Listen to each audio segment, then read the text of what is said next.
In this video, we're going to show you an alternative way to share your work so that you can get credit, especially for some of you who are having trouble taking screenshots. So it's pretty easy. I made this particular image, and you can see up in the right-hand side, there should be a blue rectangle that says Share. I'm going to click on Share, and we're going to come down here to where it says LinkSharing. LinkSharing. I'm going to click on that. Once I do that, all I need to do is say copy to clipboard, and you've just copied this link. You're going to then go into Teams and send a chat.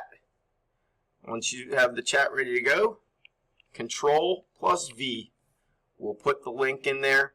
I'll be able to open up your link and see the work that you did. That's it. Simple and easy.